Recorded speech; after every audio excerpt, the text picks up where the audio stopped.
कि टाइटल देख के घर में बैठ के बता दिया कि फलना कौन जात है, चिलना कौन जात है। जमीन पे सर्वे किया ही नहीं गया है। इसका जीता जागता उदाहरण मैं खुद हूँ।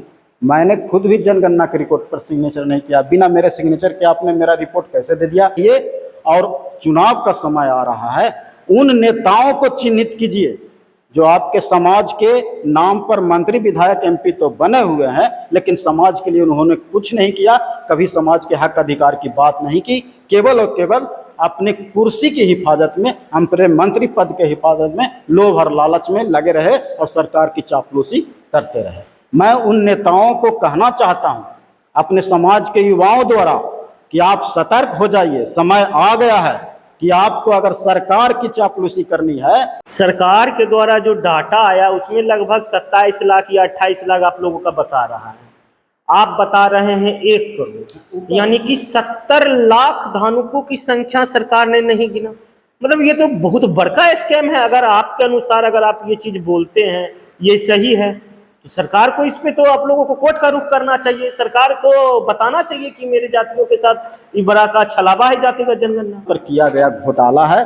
और यह घोटाला केवल 500 करोड़ रुपए का नहीं है, इसमें एक बहुत बड़ा स्कैम है। हमारे हिस्से की रोटी आप खा जाएं, इसकी तैयारी की गई है। आप किस स्तर पर लोगों को जगाइएगा और क्या कुछ कीजिएगा? बिहार में अगर घोटालों का जिक्र हो तो चारा घोटाला का जिक्र सर्वप्रथम होता है, मगर अभी अभी बिहार में जातिगत जनगणना को पब्लिक डोमेन में रिलीज कर दिया गया है। बिहार एक पहला ऐसा प्रदेश बना है जिस प्रदेश में जातिगत जनगणना को पब्लिकली किया गया है।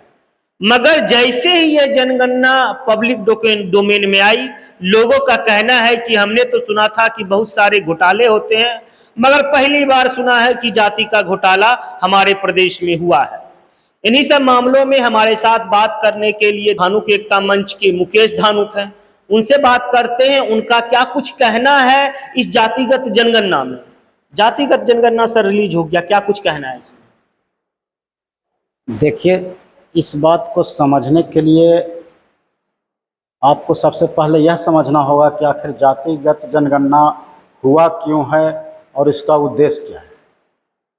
वर्तमान सरकार जो जातिगत जनगणना कराई, इसका प्रमुख रूप से उद्देश्य यही रहा कि पूरे बिहार में किस समाज के कितने लोग हैं यह वाजिब पता लगे और उसकी आबादी के अनुसार उनको उचित हक अधिकार हो। तो सवाल उठता है कि जब कोई बड़ा और तेज तर्रार और दबंग किसी का हक छीनना चाहे तो कैसे छीन सकता है? उसके लिए ज़रूरी है कि उसकी जाति की संख्या को कम कर दिया जाए और अपने में मिला लिया जाए। जब आप अपने में मिला लीजिएगा तब ना उसके अनुसार आपको अधिक अधिकार मिलेगा। कहने का मतलब यह है कि हमारे घर में अगर 10 की संख्या है, हमको 10 रोटी की आवश्यकता है और हमारी संख्या अगर 2 दिखाई जाएगी तो हमको मात्र 2 रोटी हिस्से में मिलेगी। मात्र 2 रोटी से ही हमको 10 लोगों का पेट भरना होगा। लेकिन एक समाज जिसकी संख्या मात्र 2 है और उसको 10 रोटी दे दी जाती है तो उसको जीवन यापन करने के लिए बहुत बड़ा पावर अधिकार मिल जाएगा। तो यह एक राजनीतिक जाल है, एक राजनीतिक चक्रव्यूह है। कमजोर और शोषित, दलित, वंचित अति पिछड़ों का हक अधिकार छीनने के लिए सरकार ने यह एक चाल चला है। जातिगत जनगणना हुआ ही नहीं। जनगणना हुई है, 10% मात्र हुई है। कुछ जगहों पर गए हैं, बाकी सारा का सारा डाटा ब्लॉक में बैठ करके बना दिया गया है। 500 करोड़ रुपए जो हमारे आपके टैक्स से पैसे से हम लोगों ने दिया जातिगत जनगणना, तो 500 करोड़ रुपया गाया कहाँ? यह एक बड़े स्तर का घोटाला हुआ। घोटाला हो गया, बिल्कुल। इसको हम इस रूप में देखें कि आपने आनंद फलन में ब्लॉक कार्यालय में बैठ करके यह तय कर दिया फलाना व्यक्ति महतो है तो वह कुर्मी होगा, कोयरी होगा। फलाना व्यक्ति मंडल है तो वह जादव होगा या सूढ़ी होगा, तेली होगा। फलाना व्यक्ति सिंह है तो वह भूमिहार होगा या राजपूत होगा। इस तरह का आपने तय कर दिया। यानी कि टाइटल देख के घर में बैठ के बता दिया कि फलना कौन जात है, चिलना कौन जात है। जमीन पे सर्वे किया ही नहीं गया है। इसका जीता जागता उदाहरण मैं खुद हूँ। मैंने खुद भी जनगणना के रिपोर्ट पर सिग्नेचर नहीं किया। बिना मेरे सिग्नेचर के आपने मेरा रिपोर्ट कैसे दे दिया? मेरा रिपोर्ट दिया भी है या नहीं दिया है, इस पर भी असमंजस की स्थिति है। तो मेरा कहने का मतलब है, यह रिपोर्ट बिल्कुल फर्जी है, धांधली है, इसमें बड़ी पैमाने पर अनियमितता हुई है और इसको उजागर होना चाहिए, इसकी जांच होनी चाहिए। आपकी जाति की कितनी गणना हुई है? देखिए, हम करीब 1.5 से 2 वर्षों से अपने समाज के बीच घूम रहे हैं। केवल और केवल नालंदा जिला में ही हमने करीब 300 से ऊपर गांवों का दौरा किया है और नालंदा जिला को अगर हटा भी दिया जाए तो करीब 15 से 17 जिलों का हमने दौरा किया है।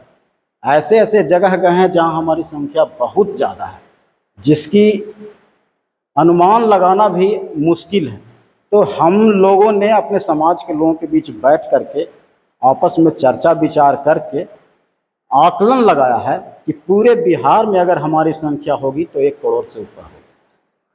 सरकार के द्वारा जो डाटा आया उसमें लगभग 27 लाख या 28 लाख आप लोगों का बता रहा है, आप बता रहे हैं 1 करोड़, यानी कि 70 लाख धानुकों की संख्या सरकार ने नहीं गिना। मतलब ये तो बहुत बड़का स्कैम है। अगर आपके अनुसार अगर आप ये चीज बोलते हैं ये सही है तो सरकार को इस पे तो आप लोगों को कोर्ट का रुख करना चाहिए। सरकार को बताना चाहिए कि मेरे जातियों के साथ ये बड़ा का छलावा है जातिगत जनगणना। सच्चाई बात है अंतोष जी, यह बिल्कुल सत्य है, मगर इसको बतलाया कैसे जाएगा? समस्या इतनी बड़ी है। कहाँ गए हैं आपके ये 70 लाख आदमी गए कहाँ? 12% आबादी को गिनने के लिए, हमारी 12% आबादी को गिनने के लिए फिर से दोबारा 500 करोड़ रुपए की आवश्यकता पड़ेगी, जो ना तो हम कर सकते हैं ना हमारे समाज के कोई व्यक्ति कर सकते हैं। इसको सरकार ही कर सकती थी, सरकार ने की, लेकिन उसमें अनियमितता बरती। हमारे हक को छीनने के लिए उन्होंने हमको कमजोर करके दिखाया और हमारे हिस्से की रोटी खुद अपने लिए रख लिए वर्तमान सरकार ने और अपने लिए इस्तेमाल करने के लिए ऐसा। किसको फायदा होगा इससे सबसे ज्यादा? निश्चित रूप से सरकार में जो अभी हैं वो फायदा होगा। आप सीधी बात आप जान लीजिए, कुर्मी समाज केवल और केवल नालंदा जिला में, और अगर दूसरे जिले में है तो 10,000, 5,000, 2,000, 4,000। 2% से ज्यादा है कुर्मी जनसंख्या के अनुसार? 2% भी नहीं है, कुर्मी की संख्या 0.5% से भी नीचे जाएगी। 2% कैसे सरकार ने दिया जनगणना में? फर्जी है सर, फर्जी है। हमारे लोगों को मिला करके रखा गया है, उसमें हमारे हक का हिस्से का रोटी छीनने का प्रयास किया। यानी आपके कहने का तात्पर्य है 2% जो कुर्मी की संख्या बताई गई उसमें आपके समाज के लोगों का भी नाम आ गया है।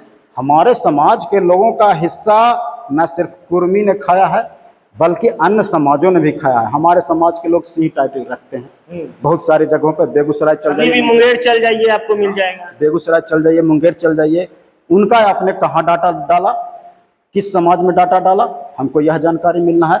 हम कहते हैं अगर आपने सचमुच सही किया है तो पंचायत स्तर पर डाटा को रिलीज कीजिए, हम देखेंगे हमारा आपने हमको कुर्मी में डाला है या धानुक में डाला है, हम भी तो देखेंगे, तब तो हम यकीन करेंगे इस पर। तो कहने का मतलब यह है कि यह एक बड़े पैमाने पर किया गया घोटाला है और यह घोटाला केवल 500 करोड़ रुपए का नहीं है, इसमें एक बहुत बड़ा स्कैम है। हमारे हिस्से की रोटी आप खा जाएं, इसकी तैयारी की गई है। आप किस स्तर पर लोगों को जगाइएगा और क्या कुछ कीजिएगा? धानुक एकता मंच क्या करेगा समाज के लिए? देखिए, धानुक एकता मंच इसका विरोध कर रही है और करेगी भी। सबसे बड़ी चीज़, हम लोगों ने आंदोलन करने का निर्णय लिया है। अभी फिलहाल में 1 से 2 दिन के अंदर में हम लोग मुख्यमंत्री का पुतला फूंकने का योजना बना लिए हैं और यह करेंगे। इसके आगे हम लोग आपस में राय विचार करके क्या करना है इस पर हम लोग को विचार करना है। सबसे बड़ी बात इसको समझने की ज़रूरत है कि वर्तमान सरकार को हम एहसास दिला देना चाहते हैं कि जब तक धानुक आपके साथ नहीं रहेगा, आप विधानसभा और लोकसभा चुनाव किसी कीमत पर नहीं जीत सकते। आप लोग गांधी मैदान क्यों नहीं भरने की तैयारी करते? जब आप बोलते हैं हम करोड़ों की संख्या में हैं, तो गांधी मैदान में क्यों नहीं आप लोग भीड़ जुटा पा रहे हैं? अंतोष जी, फिलहाल मैं इस मुद्दे पर नहीं बोलना चाहूँगा। मैं केवल यह बतलाना चाहता हूँ कि वर्तमान सरकार जो हमारे साथ छल की है, इसकी योजना धानुक एकता मंच ने बना ली है। हमारा निर्णय है, हमारे संगठन के लोगों का निर्णय है कि किसी भी कुर्मी समाज के नेता को विधानसभा का चेहरा देखने हम लोग नहीं देंगे। अच्छा, एक सवाल है, आप लोग टाल के बारे में सुने होंगे। बिल्कुल। आपके समाज के कितने गांव हैं टाल में? देखिए, टाल में हमारे समाज के 104 गांव रेगुलर। किस लोकसभा में आते हैं?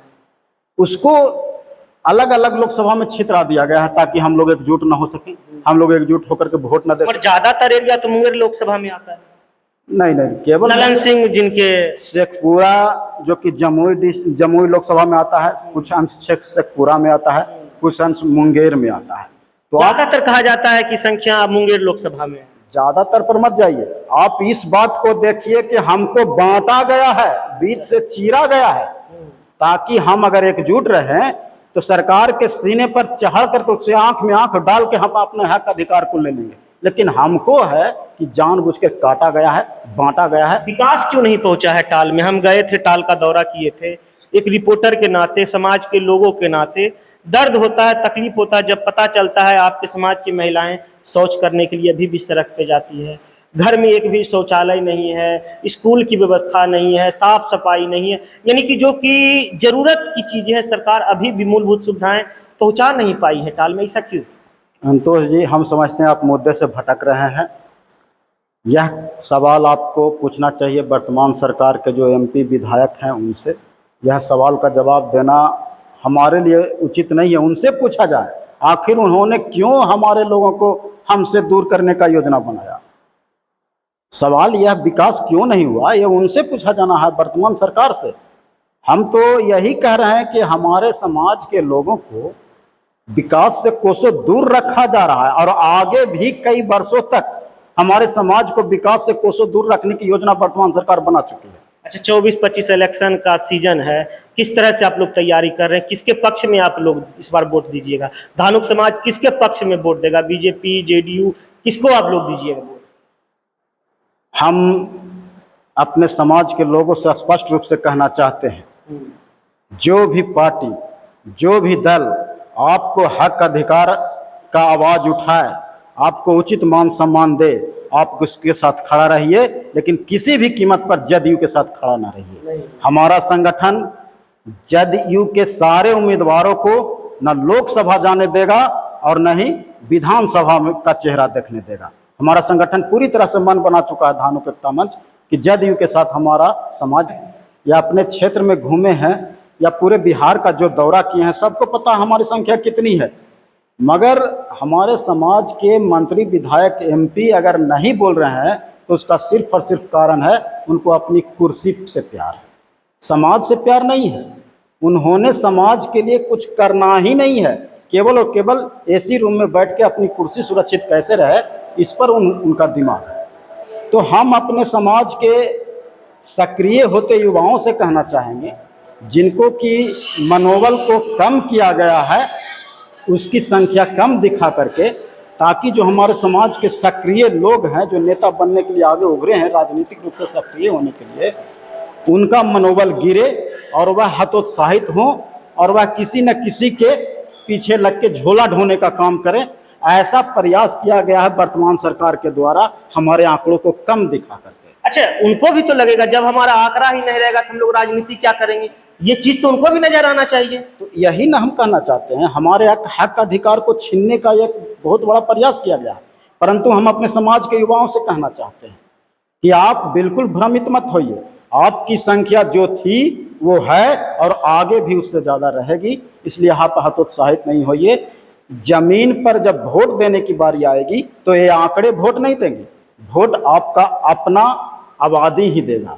इसलिए आप भरोसा करके अपने समाज के बीच सक्रिय रहिए और चुनाव का समय आ रहा है, उन नेताओं को चिन्हित कीजिए जो आपके समाज के नाम पर मंत्री, विधायक, एमपी तो बने हुए हैं, लेकिन समाज के लिए उन्होंने कुछ नहीं किया, कभी समाज के हक अधिकार की बात नहीं की, केवल और केवल अपने कुर्सी की हिफाजत में, अपने मंत्री पद के हिफाजत में लोभ और लालच में लगे रहे और सरकार की चापलूसी करते रहे।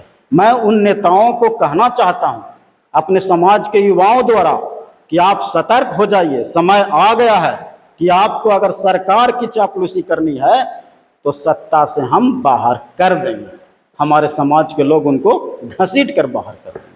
और हम कहेंगे युवाओं से कि इसकी तैयारी में लग जाइए। एक भी जदयू का मंत्री विधायक अगर आपके क्षेत्र में जाता है तो उनको पूर्ण रूपेण बहिष्कार होना चाहिए।